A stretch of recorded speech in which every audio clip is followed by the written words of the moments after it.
말세에 짓밟히는 날을 대비하라. 오늘 대통령 선거 마치고 우리가 새로운 대통령이 된 이 날에 함께 말씀을 보겠습니다. 요한계시록은 말세에 하나님을 대적하던 이 땅의 사람들이 최후의 심판을 받게 되는 말씀이 기록되어 있습니다. 그 중에서 요한계시록에는 6장부터는 세 가지 대재앙이 나옵니다. 한번 들어보셨을 겁니다. 7인, 7나팔, 7대접의 세 가지 대재앙이 연속적으로 기록되어 있습니다. 자, 우리 한번 따라해 볼까요? 7인, 7나팔, 7대접. 여기 7개의 인, 이 도장입니다. 이 도장을 하나씩 뗄 때마다 이 땅에 재앙이 임하게 되고, 여기 7나팔은 천사가 나팔을 하나씩 불 때마다 이 땅에 재앙이 일어납니다. 그 다음 마지막으로 7대접. 이 대접이 열리면서 총 7개의 마지막 대재앙이 이루어지고, 그리고 이때 하나님께서는 이 땅에 하나님을 대적하고 예수 믿는 사람을 핍박하고 조롱하는 자들을 심판하시게 됩니다. 이렇게 세 가지 대장이 끝나면 예수님께서 재림하십니다. 오늘 우리가 읽은 말씀은 두 번째 대재앙, 7나팔의 대재앙에 해당되는 말씀입니다. 좀 더 자세히 말씀드리면 요한계시록 10장 1절부터 14절까지, 11장 14절까지 이 7나팔의 재앙 중에 6번째 나팔의 재앙이 끝나고 마지막 7번째 나팔, 이 7번째 나팔을 울면 그 다음에 7대접으로 넘어가게 됩니다.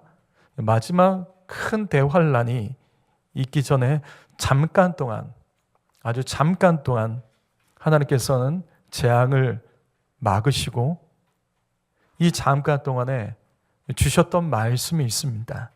그 환상과 말씀을 오늘 우리가 함께 나눌 것입니다. 먼저 1절 말씀, 우리 1절 말씀을 다시 한번 읽어봅니다. 자, 1절 말씀 다시 한번 읽어보죠. 시작.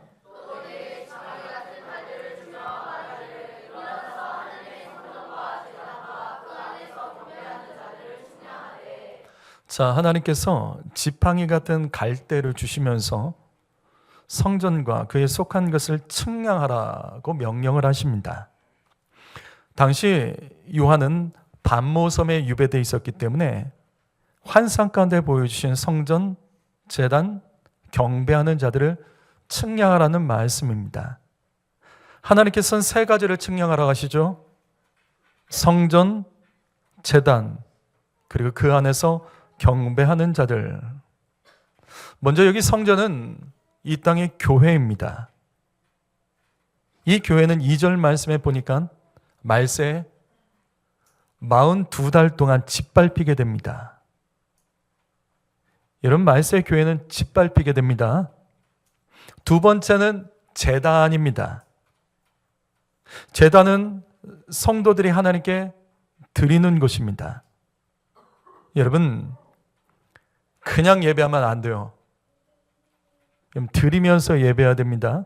그게 제단입니다. 세 번째, 경배하는 자들입니다. 이것을 단순한 예배자로 보시면 안 됩니다. 여기 경배하는 자들은 말세에 경배하는 자들입니다. 다시 말해서 말세에 요한계시록 말씀 보면 666의 인을 받지 않고 이 땅 가운데 예수 믿으면서 고난받고 박해받으면서도 믿음을 지키는 성도들, 예배를 멈추지 않는 성도들, 말씀을 듣고 타협하지 않고 지켜내는 성도들을 여기 경배하는 자들이라고 말합니다. 성도 여러분, 우리가 이곳에서 예배해도 다 똑같지 않습니다.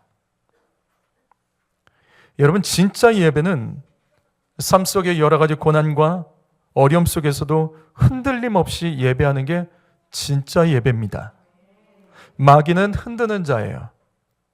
이때 마음의 중심을 지키고 그래도 끝까지 감사하며 제사하는 자가 하나님께 경배하는 자입니다. 이처럼 주님은 요한에게 성전, 제단, 그것을 측량하라, 그리고 경배하는 자들의 숫자를 계수하라라고 말씀을 하셨습니다. 그다음에 여기 측량하다, 숫자를 계수하다, 이 의미는 그러면 무엇일까? 여기 측량하다, 계수하다는 이 의미는 다른 의미가 아니라 보호한다는 뜻입니다. 무슨 말이냐면 너가 성전과 제단과 그 안에 경배하는 자들을 측량해라. 너가 측량한 거 내가 그것들 보존하겠다, 보호해 주겠다, 그 말씀을 의미합니다. 그래서 이 말씀은 에스겔서 40장부터 42장에도 반복적으로 나오는 단어입니다. 성전을 측량하라. 스가랴서 2장에도 나오는 말씀입니다. 예루살렘을 측량하라.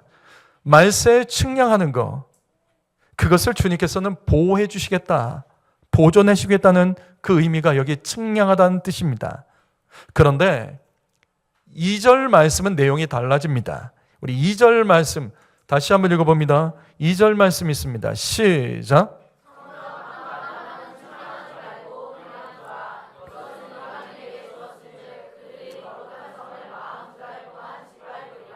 자, 보시죠. 하나님께서는 성전 바깥 마당은 측량하지 말라, 그냥 두라. 측량하지 않으니까 어떻게 되죠? 짓밟히게 되는 겁니다. 이곳은 이방인에게 주어 42달, 42달을 계산하면 3년 6개월입니다. 3년 6개월. 요한계시록의 말씀, 말세에 대한 말씀엔 이 3년 6개월이라는 이 구절이 반복돼서 나오죠. 그동안 짓밟힐 것이다 라고 말씀합니다. 여러분, 그런데 2절에서 성전 바깥 마당이라는 구절을 놓치지 마십시오. 자, 보세요. 1절은 성전이죠. 성전 안에 있는 제단과 경배하는 자들입니다. 그런데 2절은 성전 바깥 마당입니다. 하나님께서는 요한에게 성전과 제단과 성전에서 경배하는 자들을 측량하라, 내가 그들 보존하겠다, 주님 말세 핍박과 고난 속에서도 그들을 보호하시겠다고 말씀합니다. 하지만 바깥 마당은 아니에요. 성전 바깥 마당은 보호하지 못합니다. 다시요, 세상이 아니라 성전 바깥 마당입니다. 성전에 속해 있는 곳입니다. 거기는 내가 보호하지 않고 42달, 즉 3년 반 동안 짓밟히게 된다. 그들은 철저히 짓밟히게 된다는 겁니다. 그렇다면 우리는 이 말씀을 어떻게 해석해야 될까? 성도 여러분, 정말 잘 들으십시오. 여러분, 말세에 교회에서 멀어지시면 안 됩니다. 여러분, 말세에 어떤 고난이 있어도 이 안에서 버티셔야 돼요. 여러분, 시험에 들고 낙심된 일이 있어도 교회랑 멀어지시면 안 됩니다. 교회 깊이 안으로 계속 들어오셔야 돼요. 제단이 있고 그래서 경배하는 자들이 이 안에서 돼야 됩니다.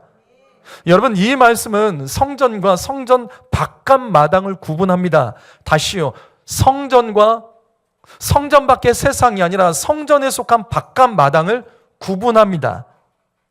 이 성전 안에 들어와 있는 자들은 주님께서 측량하셔서 보존하시지만 성전 바깥에 속해 있는 자들에 대해서는 짓밟히리라. 여러분, 잘 들으십시오. 말세는 예수 믿지 않는 세상은 반드시 심판받습니다. 근데 그게 다가 아니에요. 성전 마당, 성전 바깥 마당을 밟고 있는 자도 똑같이 심판받습니다. 그래서 이사야서 1장 12절 말씀, 너희가 내 앞에 보이러 오니 내 마당만 밟을 뿐이니라. 주님은 이스라엘 백성들이 왜 심판을 받았는지, 그들이 주님 앞에 성전 앞으로 나왔지만 마당만 밟았다라고 말씀합니다. 마당만 밟았다는 게 무엇일까? 주님 앞에 보이게 하고, 주님 앞에 보이기만 하고 눈도장만 찍었다는 말이에요. 성도 여러분, 다시요, 교회 안으로 깊이 들어오셔야 됩니다. 이 안에서 여러분 예배하시고 제단을 드리고 하나님을 경배해야 됩니다. 성전 바깥 마당을 밟는 자는 짓밟힙니다. 겉으로는 교회 안에 있는 것 같지만 실상은 교회 밖을 맴도는 사람들이 있지 않습니까? 교회 안에 들어오지 않고 교회 밖에 속한 신앙을 가지고 이 안에서 주님 앞에 보이며 예배하는 자들이 있지 않습니까? 지금 이 말씀처럼 주님 앞에 눈도장 찍고 성전 마당만 받는 신앙생활하는 성도들이 있지는 않습니까? 다시 반복합니다. 교회 안에 깊이 들어오셔야 됩니다. 그래야지 하나님께서 측량하시고 보호해 주십니다. 말세는 교회 안으로 점점 깊이 들어와야 돼요. 반대로 마귀는 교회 밖으로 점점 빠져나가게 할 겁니다. 사랑하는 성도 여러분, 우리가 이 안에 있다고 하나님께서 다 우리를 지켜주는 건 아니에요. 이 말씀 그대로요. 성전 바깥 마당, 성전 바깥 마당을 맴도는 자는 말세에 질밟히게 된다고 분명히 말씀하고 계십니다. 다시 계시록 11장 1절과 2절 말씀 보시면 하나님께서는 성전과 제단과 그 안에 경배하는 자들을 계수하고 보호하신다라고 말씀하십니다. 그러나 성전 바깥 마당, 완전한 세상은 아니에요. 완전 주님을 떠난 건 아니에요. 그러나 성전 안에 깊이 들어오지 않고 성전 마당만 밟고 있고 성전 마당에서 맴돌다가 가는 신앙생활하는 자들, 이 사람들은 세상과 똑같이 이방인에게 주어 질밟히게 되게 주님께서 말씀하셨습니다. 성도 여러분, 오늘 말씀 매우 단순한 거예요. 말세가 될수록 여러분은 교회를 가까이 하고 교회 안으로 더 깊이 들어오시고 교회를 사랑해야 됩니다. 말세는 어떤 세상이냐면 교회 밖으로 자꾸 빠져나가게 만들어요. 자꾸 교회 밖으로 빠져나가게 만들어요. 자꾸 교회에서 제단이 없는 예배를 하게 합니다. 이 안에서 진정한 경배가 없는 예배를 하게 합니다. 그런 사람이 성전 바깥마당 밟고 있다가 짓밟히게 된다는 거예요. 성도 여러분, 다시요, 교회를 더 사랑하셔야 됩니다. 말세의 교회를 사랑하셔야 됩니다. 교회에서 더 사명 감당하고 자꾸만 교회 밖으로 뛰쳐나가려고 하지 말고 어중간한 신앙생활 하지 말고 어중간한 예배 멈추고 어중간한 찬양 헌신 예배 드림, 이거 안 돼요.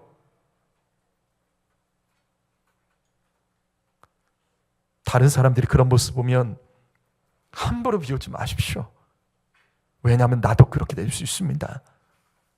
그래서 더 우리는 교회 안에 들어와서 이 성전에서 예배하고 제단을 쌓고 그 안에서 경배하는 삶을 살아가야 됩니다. 여러분, 이건 저의 주장이 아니에요.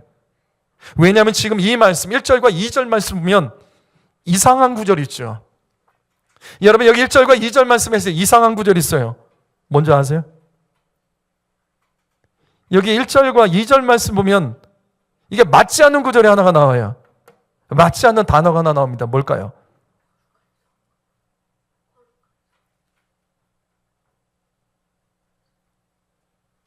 제단입니다. 왜 제단이 이 말씀과 맞지 않죠? 왜 제단이 이 말씀에서 맞지 않죠? 여러분, 제단이 어디 있죠? 제단이 어디 있죠? 성전 안에 있나요? 성전 밖에 있나요? 성전 밖에 마당이 있습니다.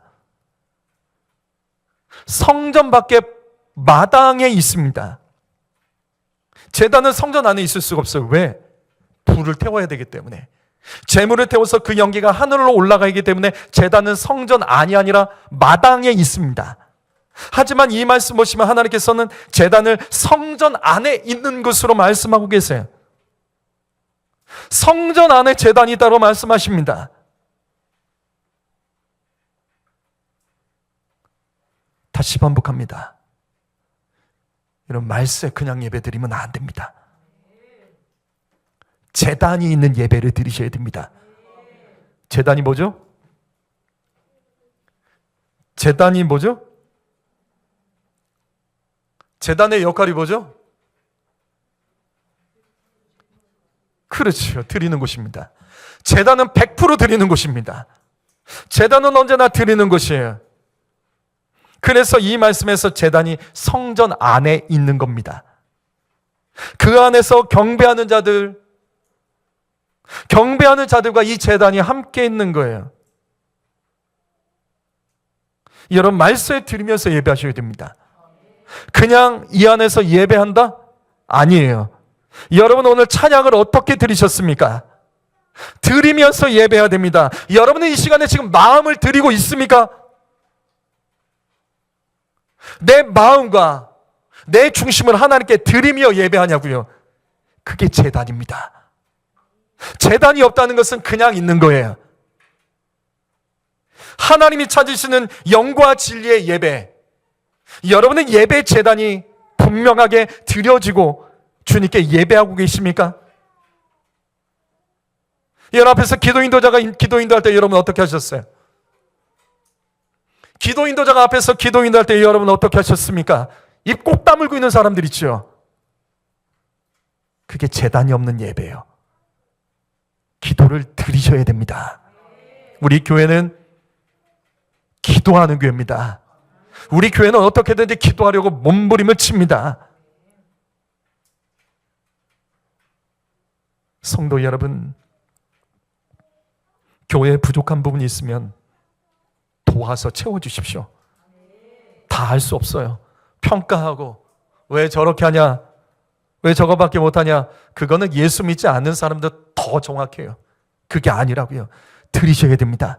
몸과 마음과 시간과 재정을 드리며 헌신의 제단이 있어야 됩니다. 성도 여러분, 여러분 교회에서 어떤 제단이 주님께 드려지며 예배하고 계십니까? 요한계시록 6장 9절 말씀을 보시죠. 아주 놀라운 말씀이 있습니다. 요한계시록 6장 9절 말씀 읽어봅니다. 읽습니다. 시작.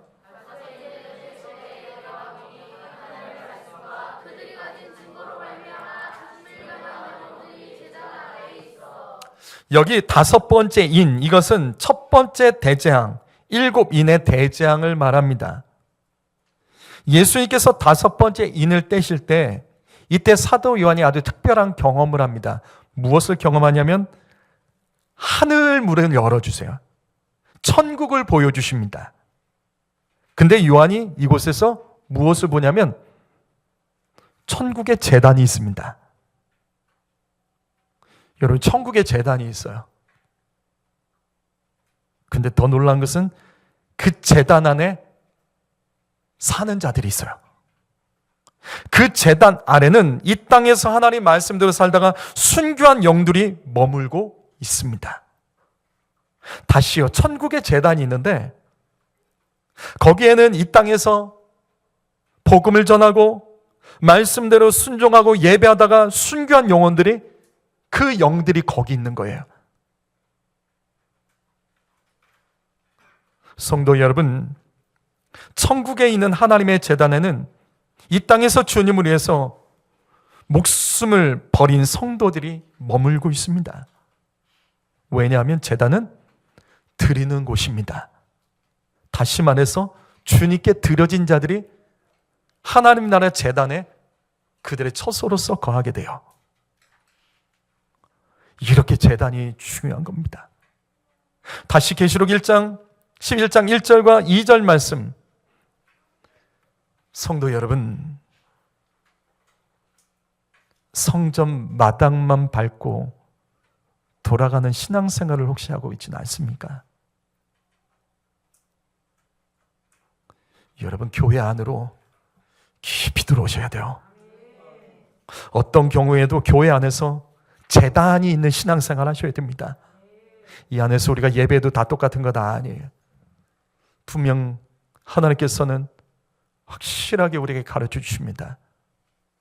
성전 안에 제단을 두고 주님을 경배하는 자, 그들은 주님께서 반드시 보호해 주시겠다. 세상에서 짓밟혀도 주님은 그들은 온전히 보호해 주시겠다라고 말씀하십니다. 그러나 성전 바깥마당은 아니에요. 거기는 짓밟혀요. 짓밟히다가 끝난다고요. 거룩한 성, 바로 교회, 예루살렘 교회는 짓밟힐 수 있어도 주님은 그 안에 제단을 두고 경배하는 자들은 끝까지 지켜주시고 보호해 주십니다. 따라서 여기 42달은 하나님께서 말세 교회에게 허락하신 합법적인 핍박의 기간이에요. 여러분, 이건 피할 수는 없어요. 그렇다고 왜 주님이 살아가는 교회를 향하여서도 핍박과 시험을 허락하시는 것일까? 이때 드러나는 거예요. 무엇이? 가라지들이 이때 걸러지는 겁니다. 내가 주님 보시기에 그래도 이 정도면 된 것 같다는 스스로 만족함을 가지고 살아가는 자들, 나는 가라지가 아니겠지, 나는 천국이 주님께서 허락을 받은 자겠지 생각했던 자들이 이때 명확하게 드러나는 거예요. 성전의 제단을 가지고 경배하는 자들과 성전에는 속해 있는데 바깥마당에 마당만 밟고 있던 이 가라지들이 이때 드러나는 거예요. 성도 여러분, 바로 이것입니다. 우리 정말 예수 믿어도 다 똑같은 거 아니에요. 이건 저도 마찬가지. 교회 안에서 시험에 들 수 있어요. 낙심될 때 있습니다. 믿음이 흔들릴 때 있습니다. 그러나 바로 이때 이 말씀 꼭 기억하십시오. 그래도 성전에 머무셔야 됩니다. 여러분, 성전 깊이 들어가셔서 그 제단을 놓치시면 안 됩니다. 가라지가 되면 안 된다고요. 성전 마당만 밟고 있는 가라지들, 때가 되면 주님께서 짓밟히게 하십니다. 여기 42달을 놓치지 마십시오. 여기 42달이라는 이 구절은 3년 반을 말합니다. 말세에는 두 때로 나눠져요. 전 3년 반과 후 3년 반이에요. 여기는 전 3년 반에 대한 말씀이에요. 이때 전 3년 반에 고난을 통해서 성도들의 신앙을 흔들리게 만듭니다. 짓밟히게 합니다.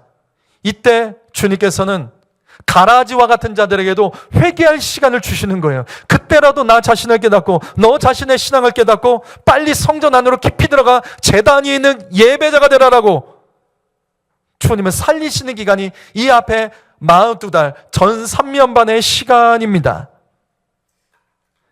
말세에 대한 말씀에는 늘 이 42달 3년 반이라는 구절이 반복해서 나와요. 같은 숫자가 이어지는 3절 말씀에도 나오죠. 3절 말씀에는 1260일, 이게 42달입니다. 계산해 보면 3년 반입니다. 이 표현은 요한계시록 12장 14절에는 또 이렇게도 나와요. 한때 더하기 두 때 더하기 반 때 해서 3년 반이 됩니다. 이 3년 반이라는 시간은 말세에 하나님께서 마지막으로 기회를 주시는 시간이에요. 이때 사방을 다 흔들어요. 성전 밖에 마당에 제단뿐만 아니라 성전 안에 제단 그 어떤 것도 다 흔들어요. 그러나 분명히 말씀하셨죠. 안에 있으면 보존해 주십니다. 성도 여러분, 지금 저와 여러분의 인생에서 지금의 이때는 어떤 때인지 분별하실 줄 아셔야 돼요. 고난의 때, 어려움의 때, 시련이 있을 때 주님께서는 키즈를 하고 계시다는 사실을 깨달아야 됩니다. 키즈를 하시면서 쭉정이 같은 믿음을 걸러내고 계시는 거라고요. 이 숫자를 놓치지 마십시오. 이 숫자는 언젠가 끝나요.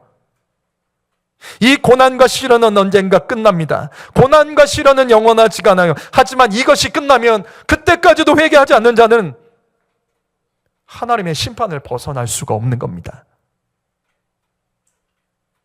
바로 이것입니다. 그럼 우리가 이 3년 반의 고난의 시간, 시험받는 시간, 주님께서 키질하시는 시간, 이 축정이를 걸러내시는 이 시간, 우리는 무엇을 해야 될까? 그것이 바로 오늘 말씀이라고요. 성전 안으로 들어가셔야 됩니다. 제단이 있는 신앙생활을 하셔야 돼요. 이게 안 되면 내 자녀들에게 신앙의 전수도 안 됩니다. 사랑하는 성도 여러분, 교회로 피하는 자를 하나님은 반드시 보호해 주십니다. 이게 우리가 말세해야 될 일이에요. 지금 이 시대는 어려운 시대입니다. 지금 이 시대는 환란의 시대입니다. 여러분, 이때 교회 안으로 더 깊이 들어오셔야 돼요. 대통령 선거가 끝났죠. 그래요. 잘 알듯이 이재명 대통령은 차별금지법 동성애 찬성하는 사람입니다. 찬성하는 사람이라고요. 교회가 이걸 알아요. 성도들이 이걸 알아요. 목회자들이 이걸 압니다. 근데 신기하죠? 다른 사람은 몰라도 목회자, 성도들은 그럼 투표를 제대로 해야 될 것 아닌가? 결국 이 결과가 나왔습니다. 그러나 여러분, 이 사실 놓치지 마십시오. 로마서 13장 1절 말씀 읽어보십니다. 시작.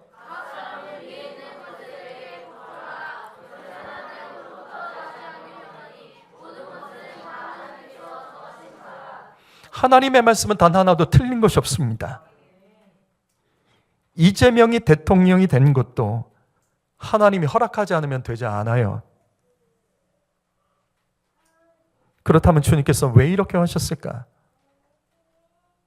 왜 하나님께서는 앞으로 교회의 핍박이 뻔한 이때 이거를 막아주시지 않는 것일까? 그게 아니라고요. 우리는 우리가 심은 것을 거둔 것뿐입니다. 여러분 주변에 예수 믿는 성도들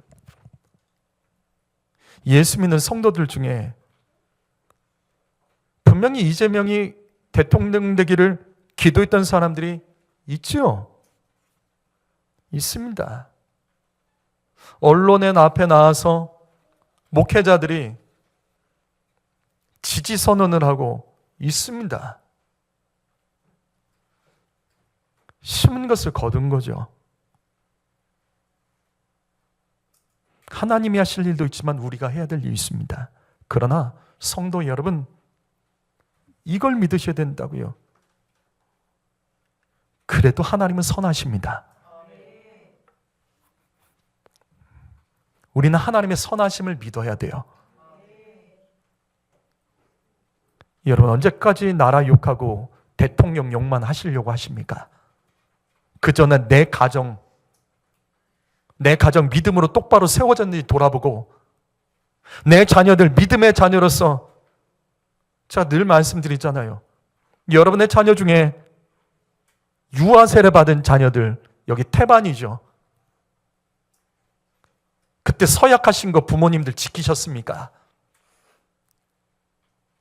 내가 지키지 않으면서도 알아서 믿음이 잘 자랄 거라고 생각을 하신다면 우리가 심은 대로 거두게 될 겁니다. 성도 여러분, 그 어떤 것도 하나님께서 허락하셔야만 되는 겁니다. 그래서 우리는 이 모든 상황 속에서도 말씀을 기억하며 모든 것에는 하나님께서 정하신 바예요. 그리고 이것에도 하나님의 선한 뜻이 있음을 믿어야 됩니다. 그래서 우리는 더 기도해야 돼요. 어떻게? 하나님, 우리 대통령이 여호와 하나님을 경외하도록 도와주옵소서. 하나님을 두려워하는 대통령이 되게 해달라고 우리가 기도하면 되는 거예요. 이 땅의 권세 위에는 더 높은 하나님께서 계십니다. 이 땅의 권세가 아무리 높아도 그 위에 하나님의 권세가 더 높으심을 우리는 믿어야 됩니다. 그래서 이때 우리는 오늘 말씀을 기억하면 되는 거예요. 교회로 더 깊이 들어오셔야 돼요. 앞으로 신앙의 박해가 있을 겁니다. 법으로 이제 우리 교회 같은 교회들은 고발을 많이 당할 거예요. 우리는 거리에서 낙태 반대를 하고 동성애 반대, 차별금지법 반대 피켓 시위를 하죠. 거리에서 찬양하고 전도를 합니다. 경찰이 많이 신고당해서 경찰이 많이 오죠. 이제 앞으로 더 어려워질 거예요. 더 핍박당하고 더 고발당할 겁니다. 지나가는 사람들이 더 많이 욕할 겁니다.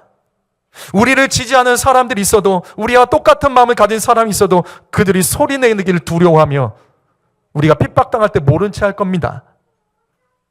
그러나 이 말씀 기억하십시오. 거룩한 성전이라도 42달 동안 짓밟힙니다. 우리는 짓밟힐수록 이때 시험에 들지 말고 낙심하지 말고 교회 안으로 더 깊이 들어와 예배의 제단, 기도의 제단, 헌신의 제단, 드림의 제단을 세우며 이 안에서 경배하는 자가 되어야 될 줄 믿습니다. 하나님께서는 측량하시며 반드시 계수하시고 지켜주심을 믿습니다. 성전 바깥에 마당을 밟고 있는 신앙, 가라지와 똑같은 믿음, 누가 흔들리면 흔들리는 믿음, 성전 마당만 밟고 교회에 왔다 갔다 하는 성도들, 짓밟혀서 영영 회복되지 못할 수 있어요. 교회 안에 들어와야 돼요. 이 안에서 심판을 피하셔야 됩니다. 그래도 교회가 희망입니다. 성도 여러분, 교회가 밟힐수록 이때가 말세라는 걸 기억하며, 이때 나는 더 성전 안으로 깊이 들어가야 되는구나, 이걸 깨닫고 왔다 갔다 하지 마시고 더 예배하시고 예배 횟수를 늘리시고 기도의 시간을 늘리시고, 우리가 1만 시간 기도 운동을 하는 것처럼 저 기도표에 내 기도가 하나씩이라도 더 체크되도록, 1시간이라도 더 체크되도록 기도의 분량을 채워 제단이 있는 자로서 하나님께 보존받는 사랑하는 모든 성도가 되기를 주님의 이름으로 축복합니다. 민수기 18장 5절 말씀 읽어봅니다. 민수기 18장 5절 말씀 읽어보시죠. 있습니다. 시작.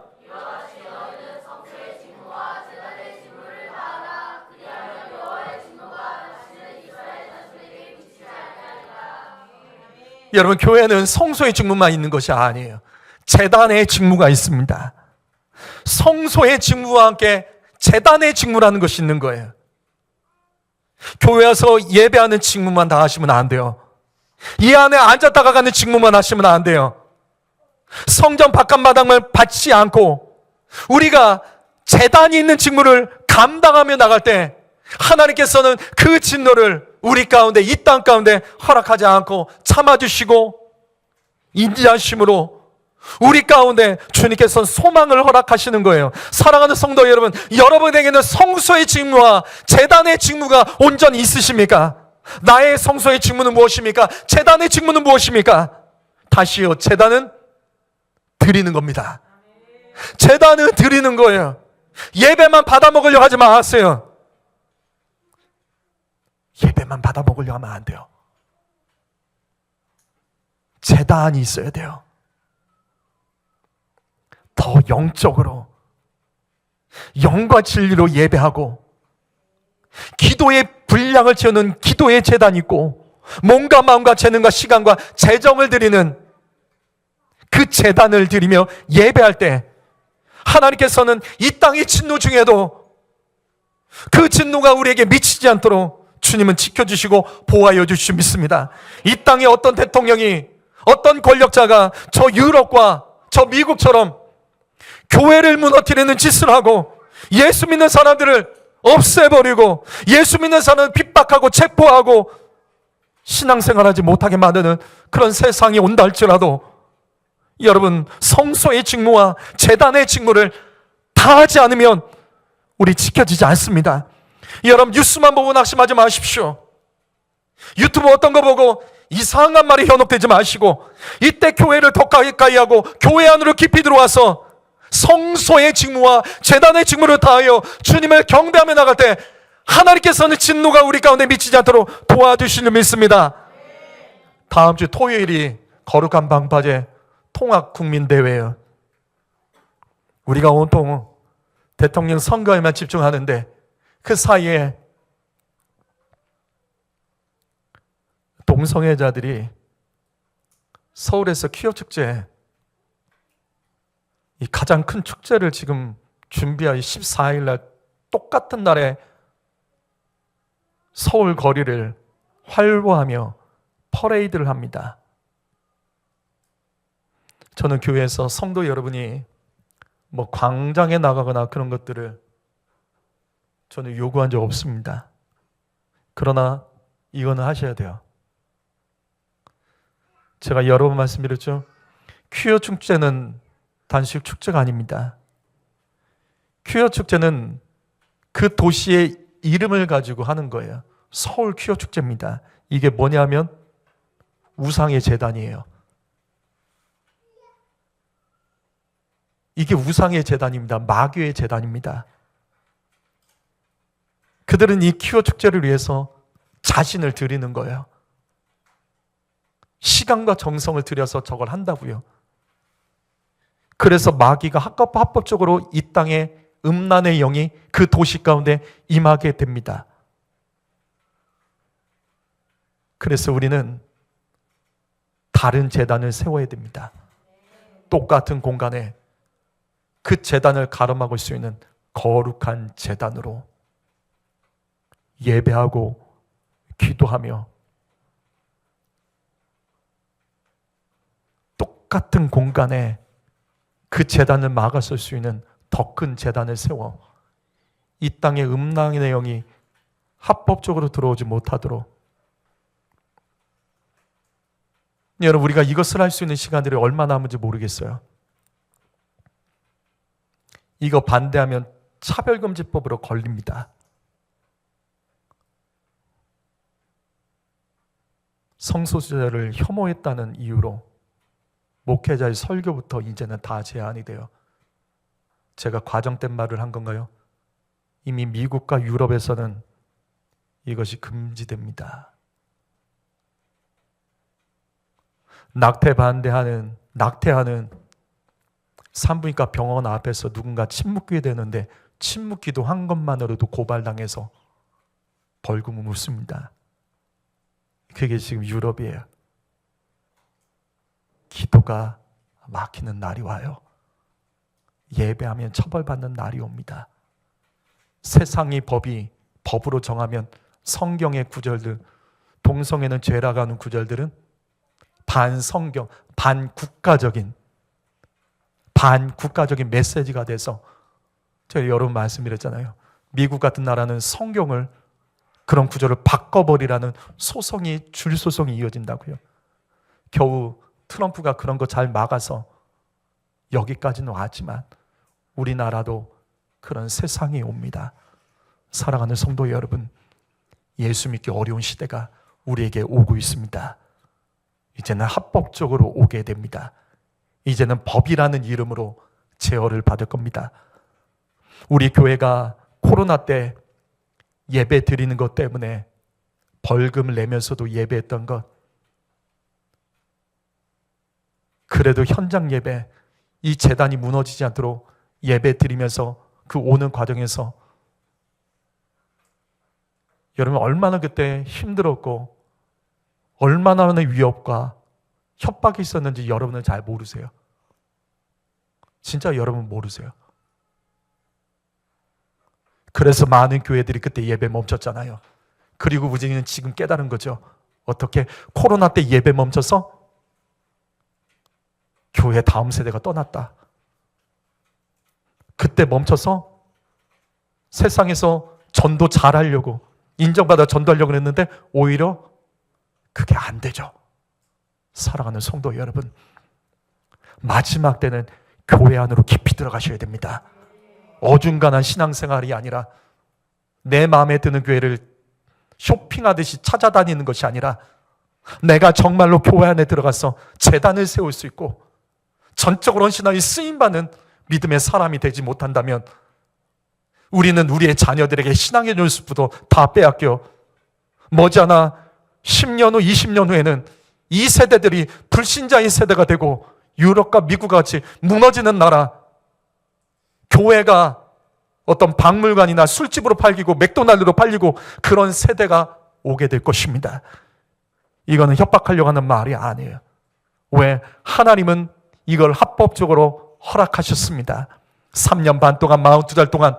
그러나 끝까지 견디는 교회, 끝까지 견디는 성도들은 주님께서 어떻게든 보존하셔서 그들의 영혼을 구원하시고 그들의 자녀 세대를, 믿음의 세대를 키워서 다시 이 땅간에 파송하여 하나님의 나라를 위하여 쓰임받도록 주님께서 만들어 가십니다. 여러분, 지금 말세예요. 지금은 어려운 때입니다. 교회 안에 더 깊이 들어오셔서 이 안에서 제단이 있는 경배자들이 되기를 예수님의 이름으로 축복합니다. 기도하겠습니다.